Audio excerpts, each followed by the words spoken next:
O nosso tema de hoje é um tema um bocado controverso e difícil, eu diria, que é sobre o céu e o inferno. E principalmente sobre o inferno, porque eu explico, porque o céu é uma realidade muito mais fácil de aceitar, o paraíso, não é? Cada grupo cultural, cada sociedade, cada religião, cada pessoa tem a sua ideia de paraíso. Não é? Todos têm uma ideia de paraíso, uma ideia de um lugar perfeito, um lugar, às vezes até de forma utópica, né? Até nas músicas se ouve esta ideia, não é? De um mundo perfeito. Mas a ideia de inferno é uma ideia muito mais difícil de aceitar. É uma ideia muito mais difícil de conceber. Isto por um lado. Por outro lado, vivemos numa sociedade muito imediatista, em que só pensamos na vida terrena, como se a vida terrena fosse a última e a única que vamos ter. E, normalmente, as pessoas não vivem a pensar na sua eternidade. As pessoas não vivem a pensar no que é que existe depois da morte. Aliás, eu acho que a maioria de nós não pensa na morte. Nem queremos falar da morte. Queremos esse assunto longe. E vivemos a nossa vida sem preparar o depois da morte. Quando, na realidade, a nossa passagem pela Terra é uma passagem temporal, curta, comparada com a nossa eternidade. Não é? Então, este tema tem esta importância. É um tema existencial, é verdade, mas tem essa importância. Não é um tema que se fala todos os dias, mas é um tema, mesmo que nós não falemos dele, presente na nossa vida todos os dias. Está presente. Vai fazer parte de nós de uma forma ou de outra, porque trata de uma realidade inevitável. Todos vamos morrer e depois da morte, alguns dizem que acaba tudo. Na perspectiva cristã bíblica, não acaba tudo.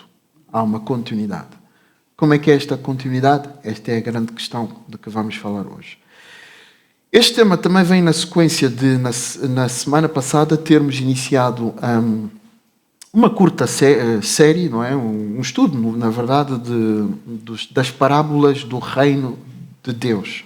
E na semana passada, quem esteve presente, lembra-se que falámos da parábola da semente, e que o irmão Conrad falou que a semente é a mensagem acerca de Jesus, não é? Que Cristo é o Senhor e que todos precisam de abraçar Jesus nos seus corações e deixar Jesus ser Senhor das suas vidas.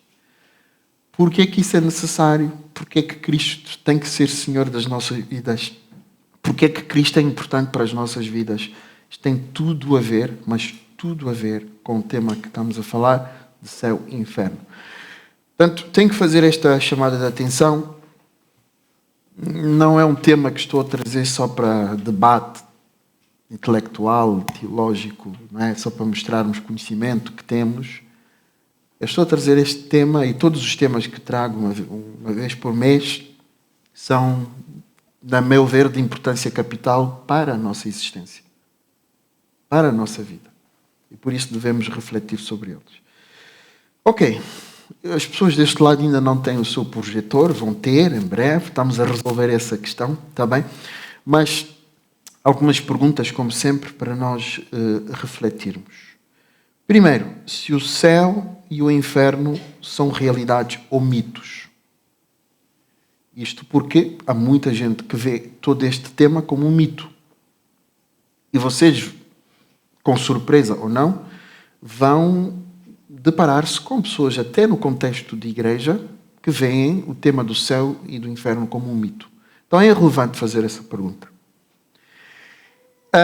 O purgatório existe ou não?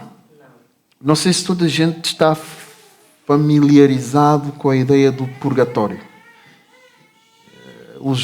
As pessoas antigamente, sobretudo na Idade Média, pensavam no céu como o inferno como espaços físicos, não é?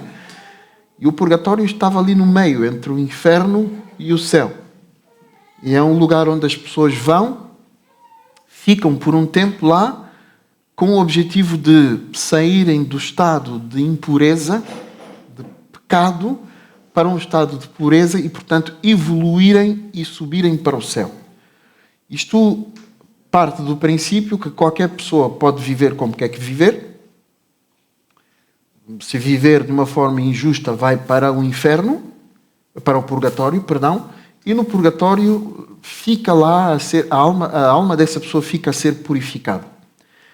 E as pessoas que estão aqui na Terra, os seus entes queridos, os seus líderes espirituais, naquele tempo os padres, podem interceder pela alma dessa pessoa, orar para que essa pessoa seja purificada e depois de algum tempo subir aos céus. Há uma novela que eu assisti, nos tempos que eu ainda assistia novelas, chamava-se A Viagem. Não sei se alguém viu aqui essa novela.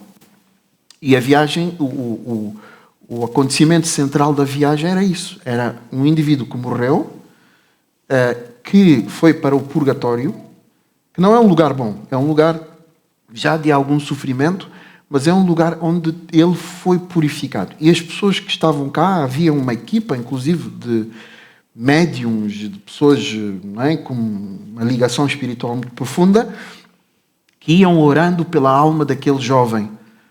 E ele voltava, às vezes, em espírito para atormentar os vivos e depois voltava para o purgatório. Então fazia uma viagem constante entre o purgatório e o mundo, não é? E oraram tanto por ele, por tanto tempo, com tanto fervor, que um dia ele se arrependeu lá no purgatório e os anjos levaram-no para o paraíso. Isto depois misturado com outras ideias de outras crenças. Enfim, é isto o purgatório, portanto a pergunta é se isto existe mesmo ou não. Finalmente, se o céu e o inferno forem realidades, o que nos leva para lá? Uma vida santa, ou a falta dela, ou a fé, ou a ausência dela? O que é que nos leva para o céu e o que é que nos leva para o inferno? Esta é a pergunta. Se o inferno existe, se assumimos que o inferno existe.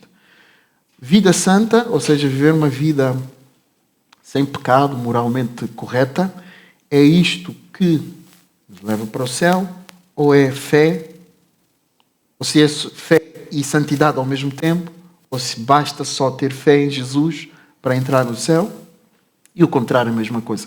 Se é a ausência de fé que nos leva para o inferno, e podemos ser uma pessoa muito reta, mas porque não temos fé em Jesus, vamos para o inferno, ou se é a santidade o elemento mais importante. Ok? Portanto, quem tem o microfone é a Sara, sim. Vamos abrir aqui para a conversa.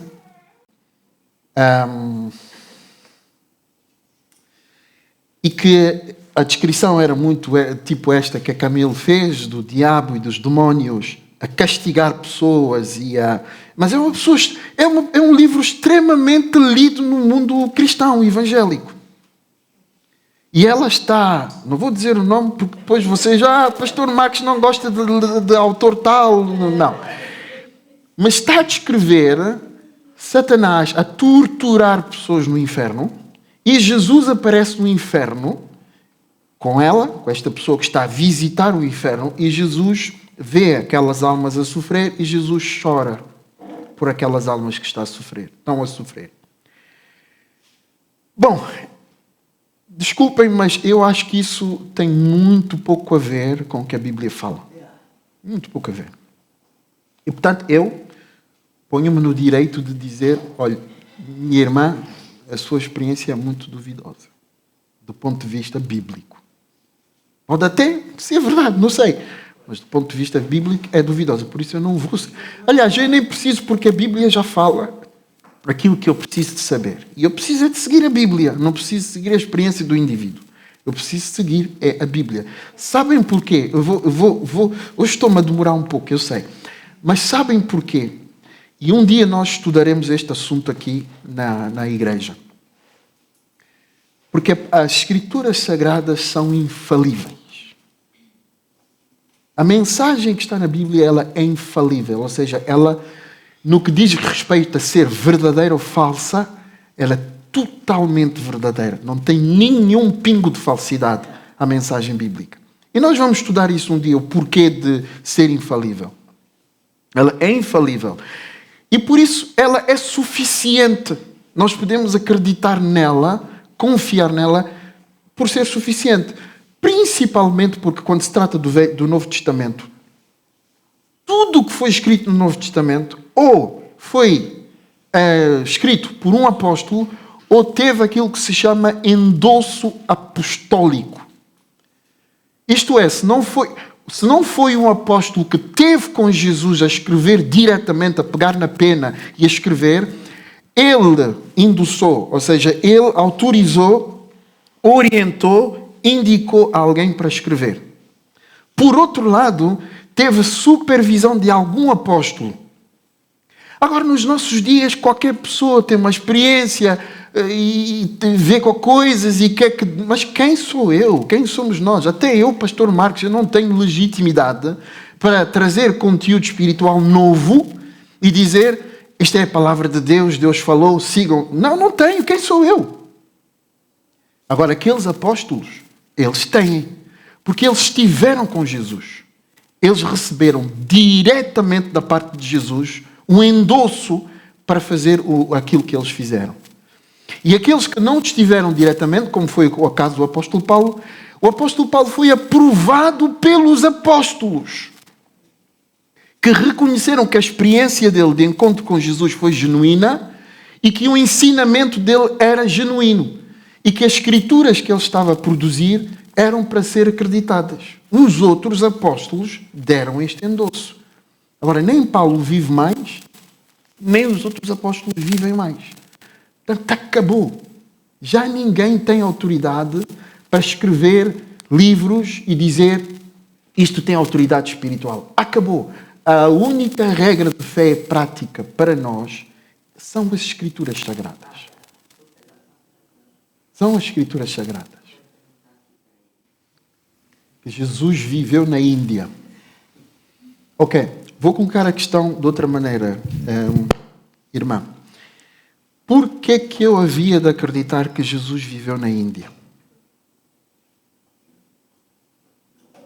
Estou perguntando porque este livro, é que eu lhe falei, eu li e eu me identifico muito com essa história de yoga, eu gosto muito, acho que a mente da gente, quando a mente está sadia, nosso corpo também está sadio. E eu li este livro, mas quando eu me converti, eu não sei se por medo, sei lá o quê, dúvida, eu rasguei esse livro, por sinal, quase havia um acidente, porque eu botei o livro, eu toquei fogo no livro. Como o senhor tem mais experiência e mais sabedoria do que eu pergunto para ti, porque eu nunca fiz a pergunta para pastor nenhum. E, sei lá, depois que ele ressuscitou, não sei. A resposta é fácil, irmã. Não tenho fundamento para acreditar que Jesus tenha estado na Índia. Pelo contrário, tenho fundamento para acreditar que Jesus nunca esteve na Índia. E vou explicar porquê. E este é um princípio que eu deixo para nós. É um princípio que eu deixo para nós. Porque nós temos, depois, os tais outros livros escritos que são chamados os apócrifos, que falam muita coisa acerca do que aparentemente Jesus terá feito, os apóstolos terão feito, e assim por diante, e assim por diante. Ok. Mas isto que eu vou dizer é um princípio científico. É um princípio que os historiadores usam quando querem verificar a veracidade, a credibilidade de um documento. O livro mais fiel acerca da vida de Jesus, ou a biografia mais fiel acerca da vida de Jesus, são os Evangelhos. Por quê? Porque os Evangelhos foram escritos, mais uma vez, ou endossados por pessoas que viveram com Jesus. Portanto, não há outro tipo de fonte que possa ser mais fiel do que essa. Se vocês querem saber quem é o pastor Marques, quem é a pessoa mais fidedigna para vocês receberem essa informação? Agora, nos nossos tempos, é a minha esposa. Antes de eu casar, os meus pais. Isto é lógico, é um princípio racional lógico. Não é o primo, não é o amigo, não. Falem com a minha esposa porque ela vive comigo 24 sobre 24 horas. E no mesmo aplica-se o mesmo princípio. Há outros relatos, há outros escritos, tudo bem, mas não têm validade científica. Nem estou a falar de uma coisa religiosa. Não têm validade científica. Não tem validade científica. Porque o que foi escrito pelos apóstolos que estiveram com Jesus, e esse conteúdo foi seguido pela igreja nos primeiros 100 anos. Não há nada mais fidedigno que possa vir depois disto. O que é mais fiel é aquilo que foi escrito mais próximo da vida de Jesus. Os primeiros 100 anos. Há muitos escritos depois deste tempo. Mas os primeiros 100 anos são... Então, isto é, há aqui regras até rigorosas e científicas que nos ajudam a crer que o que temos é fiel. O que temos é fiel. E, portanto, se vier alguém dizer, olha, Jesus fez isto, teve uma relação com Maria Madalena, desculpe, quem escreveu? Foi um grande bispo que apareceu depois. Desculpe, ele esteve com Jesus? Não esteve. O que ele está a escrever é coerente com o que os apóstolos escreveram? Não é. Então não é fidedigno. Mas ele... Está bem, ele até pode ser muito iluminado. E aqui agora é um princípio jurídico, que é o princípio das testemunhas. Se nós temos 11 apóstolos, que no essencial estão todos de acordo, bastava haver um destes 11 que não estivesse de acordo. Nós, pelo princípio das testemunhas, da validade das testemunhas, temos que acreditar naquilo que os outros 10 estão a dizer. Porque são a maioria. O 11 dá prova para aquilo que alega. São a maioria. E, portanto, aquilo que a maioria que viveu com Jesus aprova é aquilo que há de ser verdade. Isto é um princípio lógico. Porque se só o indivíduo está a dizer algo que é contrário, esse indivíduo, se calhar, teve uma alucinação. Os outros não... 10 indivíduos terem uma alucinação ao mesmo tempo é menos provável do que o indivíduo, no meio de 11, no meio de 10, ter esta alucinação. E, portanto, há estes princípios que nós temos que aplicar. Camilo, é muito interessante e podíamos... É verdade. Só ler para reforçar aquilo que temos estado todos a dizer agora nos últimos minutos. Diz assim o apóstolo Paulo a falar sobre a ressurreição de Cristo. Também vos notifico, irmãos, o evangelho que já vos tenho anunciado, o qual também recebestes, no qual também permaneceis, pelo qual também sois salvos, se o retiverdes tal como vos tenho anunciado, se não é que crestes em vão. Porque primeiramente vos entreguei o que também recebi, que Cristo morreu pelos nossos pecados, segundo as Escrituras, está bem? Segundo as Escrituras, e que foi sepultado e que ressuscitou ao terceiro dia, segundo as Escrituras. Portanto, ele está a fundamentar até a morte e a ressurreição de Cristo, o aspecto central do cristianismo, nas Escrituras, segundo o que estava escrito. Depois é que vai falar dos testemunhos oculares. Ao que foi visto por Cefas é o Pedro, viu Jesus ressurreto, depois pelos 12, depois foi visto uma vez por mais de 500 irmãos. As testemunhas oculares foram mais de 500. Um ateu debateu, assistia a um debate que ele dizia estavam alucinados. Peço desculpa. 500 pessoas alucinadas ao mesmo tempo? Bem, isso é novo, não é? Ou é a mesma alucinação. Mas isto para dizer o quê? Todo este desvio, que não é desvio no fundo, que fizemos para dizer o seguinte, que nós podemos acreditar nas Escrituras. E elas devem ser a única regra de fé e de prática para nós. Então, quero concluir aqui com algumas ideias. João 3:18, Jesus diz assim, pois, então estamos em sintonia, já viste? Estamos em sintonia espiritual. E vem na sequência daquela passagem famosa que todos nós gostamos, que é uma passagem linda acerca do amor de Deus. Jesus diz, porque Deus amou o mundo de tal maneira que deu o seu Filho único para que tudo aquilo que nele crê não pereça, mas tenha a vida eterna. Amor, amor, não é? Deus é movido pelo amor e pelo seu amor sacrificou Jesus por nós. É isto que João está a dizer. Porque Deus enviou o seu Filho ao mundo não para que condenasse o mundo, mas para que o mundo fosse salvo por ele. Se alguém tiver dúvidas de qual é a intenção do coração de Deus, está expressa aqui. A intenção do coração de Deus é salvar a humanidade, não condenar a humanidade. Não condenar a humanidade. Quem crê nele? Agora, aqui entra o nosso livre-arbítrio. A responsabilidade individual de cada um. Vejam que nós gostamos muito de culpar Deus de tudo. Deus é culpado disto estar a acontecer. Deus é culpado daquilo de estar a acontecer. Olha, Josué disse, Deus entregou nas vossas mãos o bem e o mal. Escolham.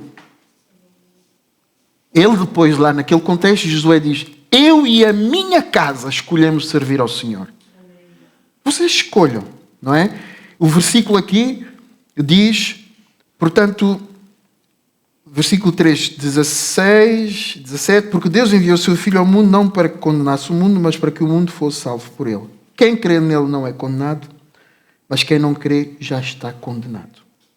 Porquanto não crê no nome do unigênito Filho de Deus. Portanto, o Deus que ama os seres humanos é um Deus de justiça também.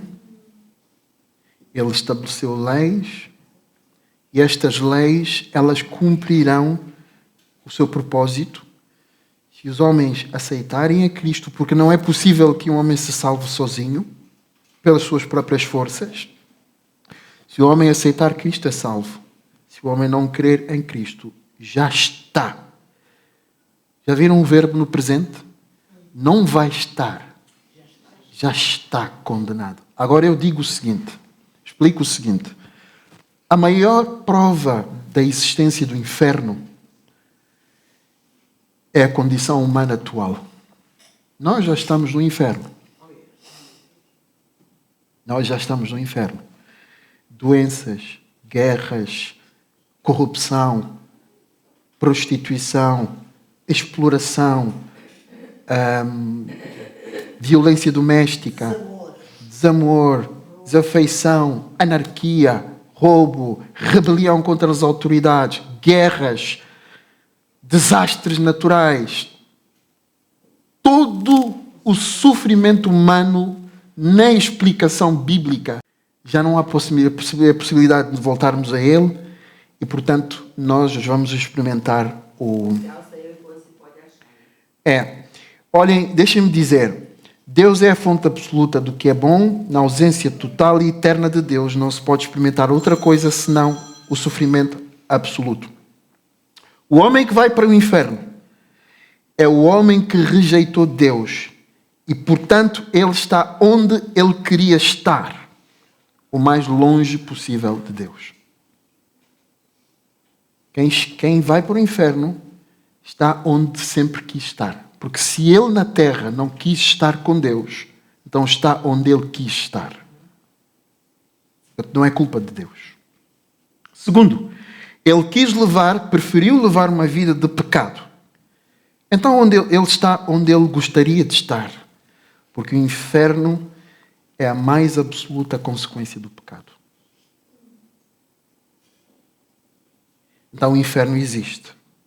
Mas graças a Deus, o céu existe. O céu é a presença de Deus. Deus quer que todos estejam na sua presença, para sempre. E deixa aos seres humanos a escolha. Nós podemos escolher. Eu não sei como é que o inferno vai ser efetivamente. Não há uma descrição na Bíblia totalmente clara. Usa-se muito o termo fogo. O termo fogo, que muitos estudiosos dizem que é mais simbólico do sofrimento que se vai viver. Pode ser, pode não ser, mas será um lugar de muito sofrimento e tudo indica que será um lugar de sofrimento eterno. Quero concluir também lendo o Apocalipse. Apocalipse. Aqui, só um momento. Vou abrir aqui este calhamaço. Este livro que eu estou a abrir aqui é um livro, é um calhamaço, é verdade, mas é a teologia sistemática de um senhor chamado Wayne Grudem. É um pensador da Bíblia e dos assuntos teológicos. E ele, num dos trechos do seu livro, tem o texto bíblico de Apocalipse 14, 9, 11, onde ele está a refletir sobre o inferno. Apocalipse 14, versos 9 até o 11, que diz assim: se alguém adora a besta e a sua imagem e recebe a sua marca na fronte ou sobre a mão, também esse beberá do vinho da cólera de Deus, preparado sem mistura do cálice da sua ira, e será atormentado com fogo e enxofre diante dos santos anjos e na presença do Cordeiro, que sabemos é Cristo, não é? A fumaça do seu tormento sobe pelos séculos dos séculos e não tem descanso algum, nem de dia nem de noite, os adoradores da besta e da sua imagem, e quem quer que receba a marca do seu nome. O inferno existe, é um lugar de duro sofrimento e sofrimento incessante. E o inferno é uma realidade final, como eu disse. Deus vai lançar lá no inferno Satanás e os seus demónios e todos aqueles que escolheram seguir Satanás, os demónios e o seu estilo de vida. Serão lançados juntamente com o diabo. É aqui também que vemos a inconsistência desta visão de Satanás a atormentar pessoas. O inferno não será para Satanás um lugar de reinar, ou de diversão, ou seja o que for. Ele vai sofrer, ele vai ser castigado finalmente no inferno. E junto com ele, todos aqueles que escolheram seguir os seus enganos. Queridos, vamos orar.